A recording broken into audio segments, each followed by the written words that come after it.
Buenas noches, bienvenidos a una emisión más de Mesa Cuadrada.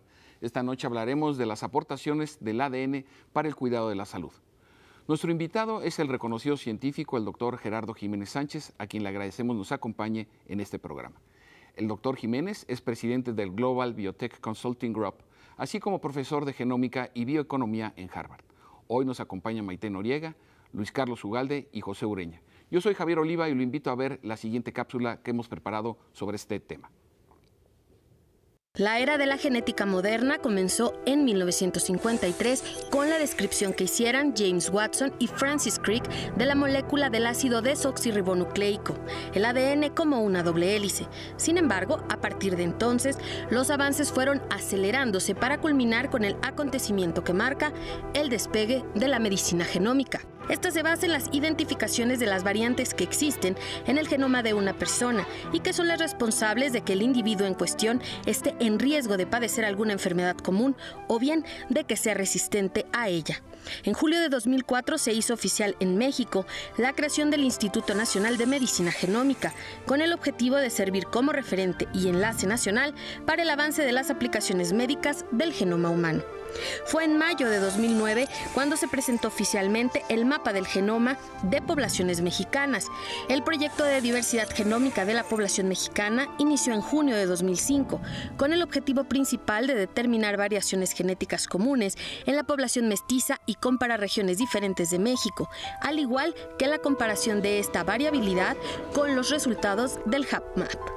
El conocimiento genómico ayudará a mejorar la calidad de vida de los seres humanos. Es el campo más prometedor y rico para los seres humanos. Su aplicación en México proporcionará grandes ahorros y beneficios para la población. Bueno, pues vamos a empezar este interesante programa con el doctor Gerardo Jiménez Sánchez, que también me gustaría que usted supiera que él fue el responsable de la entrega del mapa del genoma humano de los mexicanos, y creo que este es un dato pues muy importante, una aportación a la ciencia y a la tecnología mexicana de primera. Y bueno, comentábamos un poco antes de comenzar el programa a propósito de que nos dieras un poco el ABC de la introducción de lo que es el ADN, la biotecnología y sus aplicaciones a la salud. ¿Cómo no? Muy buenas noches a todos. El ADN podemos pensar que es como el manual de instrucciones de todos los organismos vivos. Cada uno tiene su ADN. Es una molécula, en el caso de los seres humanos, que mide como 1,5 metros y que se enrosca como el cable del teléfono y se empaca en cada una de nuestros trillones de células. Esta molécula está escrita con 4 letras, como vimos hace un momento: A, G, T y C. Y este texto tiene 3.200 millones de letras, es decir, es un texto gigante escrito con un abecedario de 4 letras, y en función de cómo se acomodan las letras nos da el genoma humano o el genoma de la rana o del avestruz o de un pez. Es decir, es como en el idioma español, con el número de letras que tenemos podemos escribir la sección amarilla o el Quijote. Son diferentes textos con las mismas letras y ahí se escriben las instrucciones para cada una de las funciones de nuestro organismo, hoy de todos los organismos, es decir, las funciones y la estructura. Entonces, estas instrucciones vienen en lo que conocemos como genes. Los genes no son más que párrafos del texto, y en el caso del genoma humano hay cerca de 23,000 párrafos en el texto. Y esos párrafos, técnicamente decimos, se expresan, y esto quiere decir, se prenden ciertos párrafos de pronto cuando está, por ejemplo, cuando estamos en gestación, se prenden algunos genes y dicen, las piernas van por allá, y es hora de que se forme el corazón, o cuando llegamos a la pubertad se prenden otros genes, etcétera, van encendiéndose y apagándose, y esto en el contexto del medio ambiente. Estamos todos los seres vivos en contacto con el medio ambiente, tan importante el medio ambiente como el ADN para poder definir qué genes se expresan, qué genes se apagan. Entonces, fue en el año 1995 cuando empezó el proyecto del genoma humano. Este proyecto, liderado por Francis Collins en los Estados Unidos, tenía como objetivo conocer el orden de los 3.200 millones de letras que hay en el texto del genoma humano. Simplemente el proyecto del genoma humano era leer el orden de estas letras. Para que nos demos una idea de cómo esto ha avanzado, estas 3.200 millones de letras de un individuo tardamos en el proyecto 15 años con una inversión que acabó siendo de 5.700 millones de dólares. Hoy en día en el laboratorio leemos genomas humanos en un par de días y cuestan como 40,000 pesos. Entonces, la evolución que ha habido en los últimos años, tanto en tecnología, en conocimiento, en costos, nos permite ya que el conocimiento del ADN sea común. Todas las bases de datos están en el Internet gratuitamente. Los estudiantes hoy en día entran y buscan el ADN de la mosca, de la bacteria, de lo que requieran. Podemos comparar secuencias, podemos aprender mecanismos moleculares de las células y también podemos, de forma muy importante, conocer la individualidad de cada miembro de la especie. Y esto quiere decir que en este texto tan grande hay variaciones, hay algunas letras que cambian por otras, hay diferentes tipos de variaciones. Las más comunes son los cambios de una letra por otra, donde alguno de nosotros puede tener una A y otros de nosotros podemos tener una T. Esto ocurre más o menos en promedio cada 1,000 letras. Entonces hay millones de variaciones, digamos como de faltas de ortografía en el texto, que están salpicadas en toda la cadena y que cada uno de nosotros tiene nuestra propia combinación, tiene su propia combinación de esas variaciones. Es decir, el 99.9% de la secuencia es como nuestro sistema operativo. 2 brazos, 2 ojos, una nariz, una boca. Pero el 0.1% dice no hay 2 caras iguales, no hay 2 caras idénticas. Lo que nos hace únicos. Lo que nos hace únicos, miembros individuales de nuestra especie. Nos da rasgos físicos que vemos, como dije, en interacción con el medio ambiente, pero también nos da riesgos a enfermedades o protección a otras enfermedades. Es decir, nos hace únicos. Y esto, la oportunidad que tenemos es, por un lado, de conocer al individuo, como dije, en sus mecanismos moleculares. Segundo, para poder saber exactamente, poder identificar a cada individuo. Tercero, nos permite, conforme vamos conociendo esas variaciones del ADN, nos permite asociarlas a rasgos. Por ejemplo, queremos saber qué genes o qué variaciones en los genes tienen que ver, por decir algo, con riesgo a diabetes. Entonces, como lo hacemos actualmente, es que tomamos una buena muestra de variaciones de individuos. Tenemos un grupo de individuos con diabetes, un grupo sin diabetes, medimos todas esas variaciones y le preguntamos a la computadora cuáles variaciones están en los diabéticos que no estén en los no diabéticos. Entonces podemos identificar esas variaciones y acercarnos en forma indirecta a los genes que nos dan el riesgo a esas enfermedades. Digamos. Perdón, ¿y se puede alterar la composición? Es muy buena pregunta. La verdad es que actualmente no. En el laboratorio, en el último año, acaba de surgir una tecnología que permite editar el ADN. Esto es tecnología de laboratorio, experimental y que se hace en una célula. Lo que tú estás diciendo es que en un futuro de ciencia ficción, o quizá no tanto, tú puedes corregir las faltas de ortografía y entonces construirías un genoma perfecto sin problemas de salud.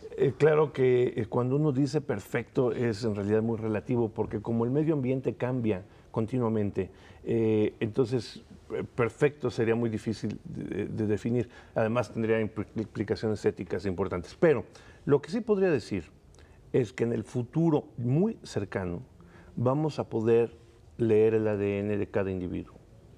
Un poquito más adelante, leerlo cuando nazca. Un poquito más adelante, no mucho, vamos a poder hacer recomendaciones de estilo de vida, que ya se empiezan a hacer, para prevenir o retrasar la presencia de enfermedades.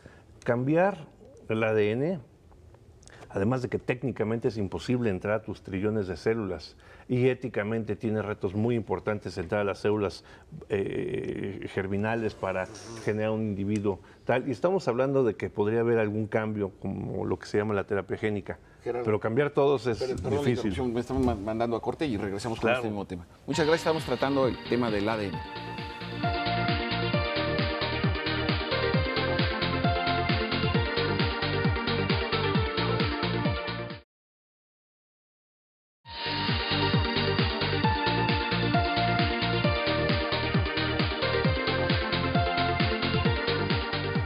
Muy bien, estamos aquí de vuelta con el doctor Gerardo Jiménez Sánchez analizando el tema del ADN y sus implicaciones para la salud. Luis Carlos, si quieres replantear la pregunta antes del corte. Lo que nos planteó Gerardo en la primera sección es que ya se puede descifrar el ADN, el genoma humano, y que eventualmente vamos a poder hacerlo desde el momento en que un bebé nace.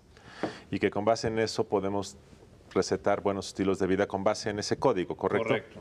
Ahora, la pregunta es si después puedes entrar y editar las faltas de ortografía, y estabas platicándonos eso. Yo diría, en términos iniciales, actualmente y en los próximos años, la respuesta es no. No, todavía no se puede editar, ni creo que la ciencia vaya a orientarse con la idea de resetear o reeditar el ADN de las personas. No faltan ideas pronto que hemos visto en la historia de la humanidad que se les ocurren cosas. Pero esto que dice Luis Carlos técnicamente empieza a ser una realidad. Sin embargo, el reto más importante en este momento es realmente conocer cuáles variaciones se asocian a qué enfermedades y qué puedes hacer para prevenirlas. Esto que acabo de decir, de conocer variaciones, a qué se asocian y qué hago para prevenirlas, no es tan sencillo. Requiere estudios poblacionales, de salud pública, estadísticos muy importantes. Pero sí ya tenemos algunas variaciones que permiten prevenir o retrasar la presencia de algunas enfermedades. Y entonces yo te diría, habría oportunidad de incidir en prevención, como la que acabamos de mencionar, y en tratamiento. La del tratamiento, curiosamente, es donde empieza a haber mayores oportunidades, porque como dije, el individuo es la interacción entre su ADN y el medio ambiente. Parte del medio ambiente son los fármacos. O sea, el medio ambiente es todo lo que no es genómico, lo que comemos, a lo que nos exponemos, lo que nos untamos, todo esto que hay alrededor es el medio ambiente. Entonces, ya se han identificado algunas letras del ADN que predicen con enorme precisión cómo vamos a responder a un fármaco. Y estoy hablando de los fármacos del colesterol, que en un gran número de individuos generan daño muscular. Entonces podemos saber qué individuo tiene qué riesgo y cambiar el medicamento. Podemos saber para codeína y morfina, que se usa para el dolor en cirugías, en accidentes, si el individuo va a responder a la dosis habitual o hay que ajustarla. Podemos saber para algunos antihipertensivos, que 1 de cada 3 mexicanos tiene hipertensión y que es un mercado gigante, y donde podemos saber si alguno tiene, quién va a responder bien o no al fármaco. Sí, medicamentos a la medida.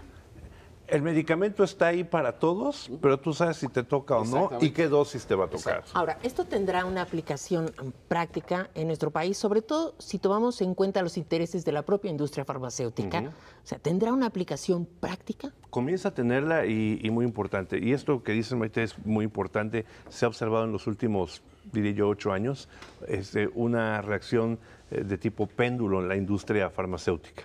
Al principio decían no, porque entonces van ustedes a identificar que mi fármaco no le sirve a todos y esto va a ser, pues me vas a quitar el mercado y va a ser un... Pero esto fue poco a poco cambiando, porque entonces la compañía farmacéutica dice, oye, sí, puedes identificar a quién va a ser muy efectivo el fármaco. Por cierto, toda su familia va a ser mercado cautivo porque comparten el ADN, y vas a hacer que mi fármaco sea más seguro porque me vas a permitir decir que a él no, que a él hay otra alternativa, para ti sí y para ti el doble de la dosis. Entonces van a ser fármacos más seguros.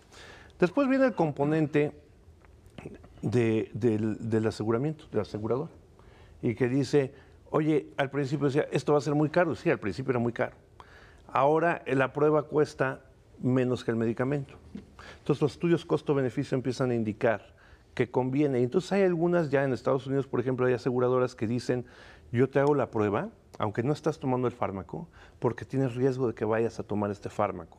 Te lo hago siempre y cuando te comprometas a que vamos a poner esto en tu expediente, y si tú llegas a necesitar este fármaco, yo lo pago por anticipado el estudio, porque los efectos adversos de muchos fármacos, estamos acostumbrados a ver rash o estreñimiento como efectos adversos. No, no, hay efectos adversos que te pueden poner en la terapia intensiva, claro, puedes perder un riñón, etc. Entonces, costo-beneficio empieza a mostrar las bondades de la medicina genómica, de la medicina personalizada.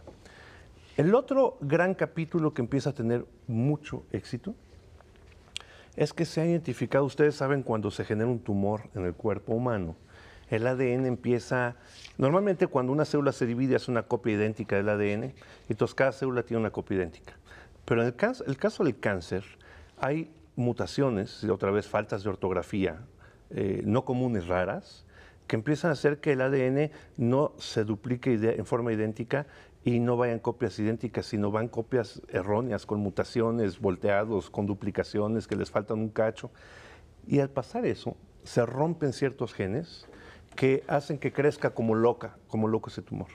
Lo que se ha identificado ahora es que hay algunas mutaciones que se causan en el cáncer que te dicen a qué quimioterapia vas a responder con toda precisión. Entonces, antes se acostumbraba pero conceptualmente decíamos, esto es cáncer de colon, de pulmón o de ovario, por ejemplo, pero el concepto está cambiando ahora. Ahora los tumores empiezan a describirse por sus mutaciones. Porque antes decíamos, la quimioterapia para estos tumores de colon es primera elección, segunda elección, tercera elección. Para pulmón, tal. Hoy sabemos que si hay ciertas mutaciones, la quimioterapia, no importa de qué sea el tumor va a ceder ante cierto fármaco. Y esto empieza a tener un enorme impacto en decisiones de vida o muerte. Pepe. Sí. Como sociedad, ¿qué tan enfermizos somos? ¿Y cómo estamos en relación con otros países? En general, cuando hablamos de salud y enfermedad, tiene mucho que ver con el medio ambiente. En México en particular estamos viviendo una transición epidemiológica en donde teníamos claramente hace algunas décadas enfermedades del rezago, enfermedades de la pobreza, enfermedades infecciosas que tienen que ver con la nutrición, y poco a poco, en función del desarrollo que ha tenido nuestro país, particularmente en algunas áreas, comenzamos a tener enfermedades de la población industrializada, de los países industrializados, cáncer, diabetes, hipertensión. Entonces México en esta transición tiene una combinación de ambas. Tenemos todavía enfermedades del rezago y tenemos enfermedades de los países industrializados. Y yo no diría que México se caracteriza por ser más o menos enfermizo. Simplemente la variación genética en los individuos le permite adaptarse mejor o peor al medio ambiente. Es el principio de la selección de las especies. Las variaciones de tu ADN permiten que te adaptes, y si no te adaptas te enfermas, y si no te mueves te desaparece ese grupo de individuos, ¿no? Entonces, en realidad el concepto de salud, enfermedad, es un concepto muy dinámico que tiene que ver con el medio ambiente y con el individuo, y hoy tenemos la posibilidad de empezar a utilizar el ADN para la prevención y para el tratamiento de enfermedades. Entonces, esto que hace 10 años se veía como esotérico, como de los países más ricos, empieza a ser una realidad. Simplemente el hecho de que, decía yo, secuenciar un genoma, $5.700 millones a $3.000 o $4.000, no hay tecnología en la historia de la humanidad que haya batido su costo 1 millón de veces en 10 años. No existe. Antes tomábamos pues una muestra de sangre como cuando vamos a medir alguna cosa en el laboratorio para esto.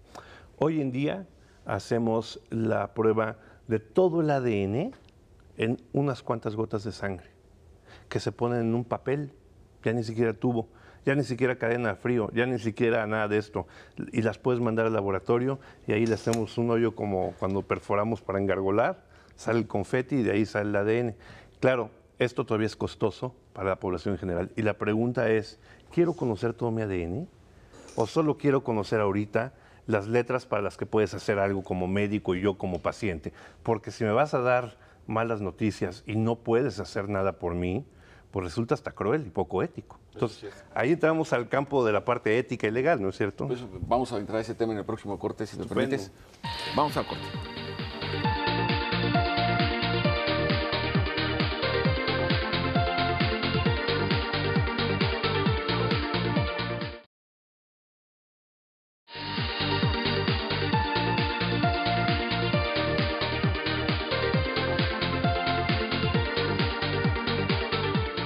Bueno, estábamos con una intervención que había hecho Pepe Ureña respecto de si los mexicanos éramos o no, comparativamente hablando, más enfermizos, y tú te interrumpí en el proceso de la respuesta. No, decía yo que cada grupo tiene sus propias fortalezas y sus propias debilidades ante el medio ambiente que se refleja en la forma de la enfermedad humana. Y decía que hoy que empezamos a conocer estas letras del ADN, que nos dan riesgo a algunas enfermedades y resistencia a otras, buena respuesta a ciertos fármacos, mala respuesta a otras, nos permite dosificar con toda precisión algunos fármacos.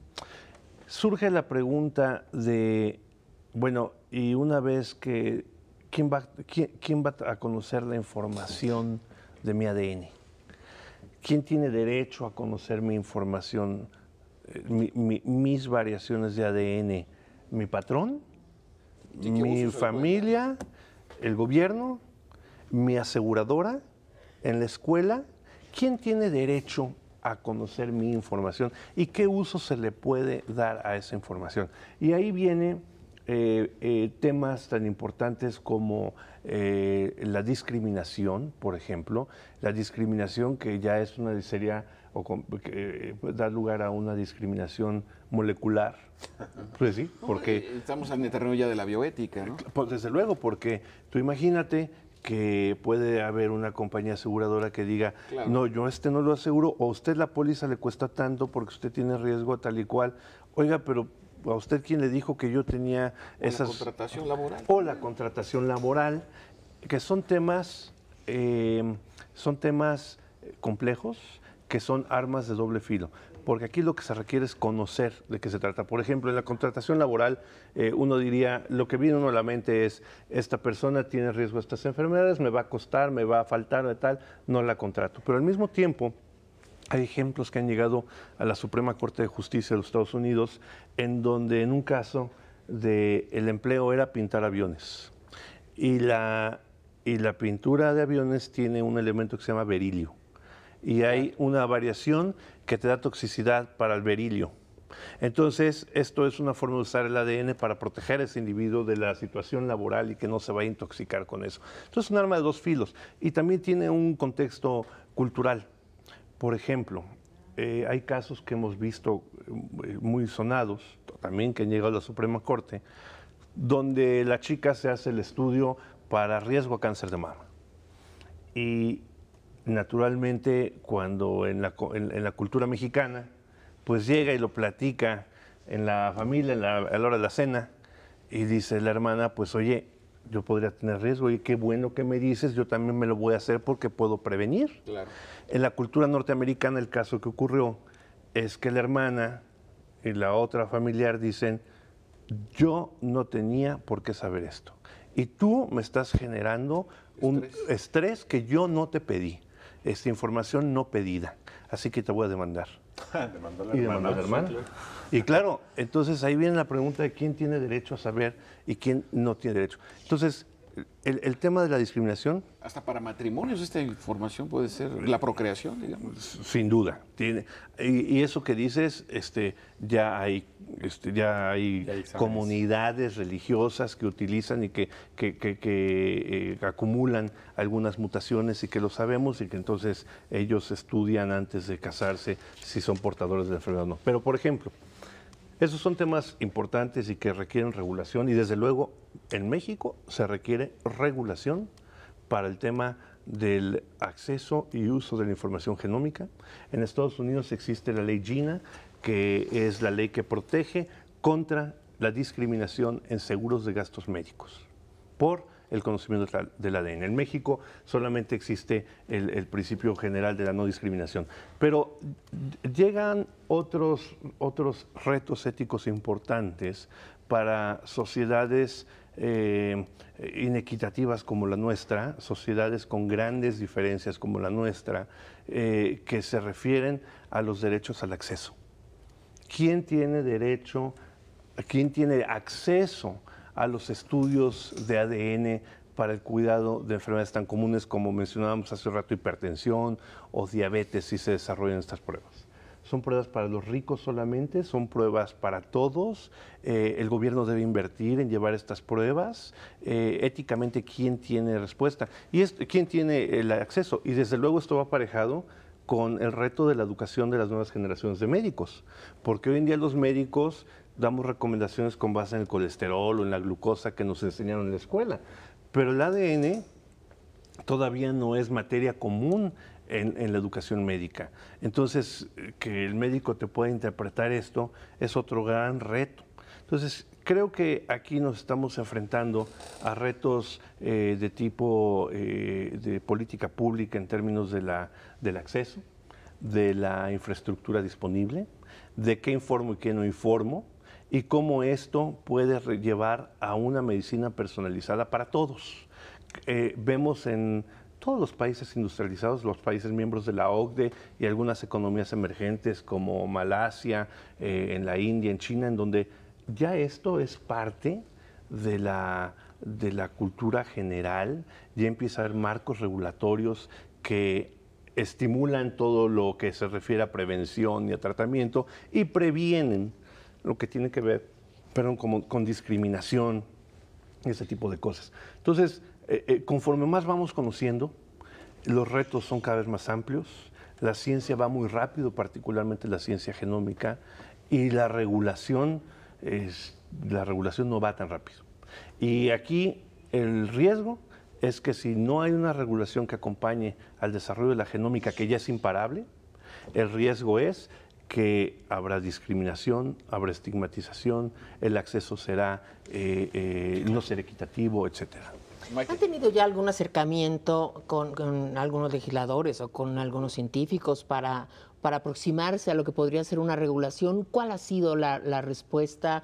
Incluso se planteaba la posibilidad de acuerdos con la Iglesia, no sé, a lo mejor en términos generales, porque tenemos ya poco tiempo de programa. Bueno, yo diría en legislaturas anteriores ha habido un acercamiento para el estudio de estas cosas con la Cámara de Diputados y de Senadores. Desde luego, con el Ejecutivo debemos reconocer que México en su momento fue uno de los países pioneros en este tema, uno de los países pioneros en tener el mapa del genoma de su población, uno de los países pioneros en tener un Instituto Nacional de Medicina Genómica que creamos en 2004, que ya cumplió sus primeros 10 años. Es decir, México ha ido a la vanguardia en tema institucional, científico sin la menor duda, y ha habido acercamientos de este tipo. Y sí recojo el tema de que estos son materia de discusión, de análisis de la sociedad entera. Esto tiene implicaciones éticas, legales, sociales, filosóficas, políticas, religiosas, culturales. Esto es una revolución que ya la estamos viendo, está enfrente de nosotros y no estamos acostumbrados a ver las revoluciones justo enfrente cuando empiezan a nacer. El hecho de poder reconocerlas y poder tener marcos jurídicos que permitan que los mexicanos nos beneficiemos de esto es muy importante. Y yo quisiera comentar muy brevemente que la genómica, además de tener estas implicaciones para la salud, se haya identificado como un motor de la economía del conocimiento. En la OCDE, en los Estados Unidos, en Europa, la genómica ya es un motor de crecimiento económico, beneficio social y enriquecimiento cultural, sin duda. Muchas gracias, se nos acabó el tiempo de un tema tan interesante. Antes de irnos, quiero mencionarles que nuestro invitado, el doctor Gerardo Jiménez Sánchez, publicó un libro que se llama La innovación genómica y su impacto en la economía, publicado por GBC Group, por la Academia de Medicina y el CONACYT. Entonces, si tiene usted posibilidad de adquirirlo, seguramente te vamos a invitar a otro programa. Encantado de la vida. Tan interesante. Muchas gracias. Gracias por habernos acompañado y hasta la próxima.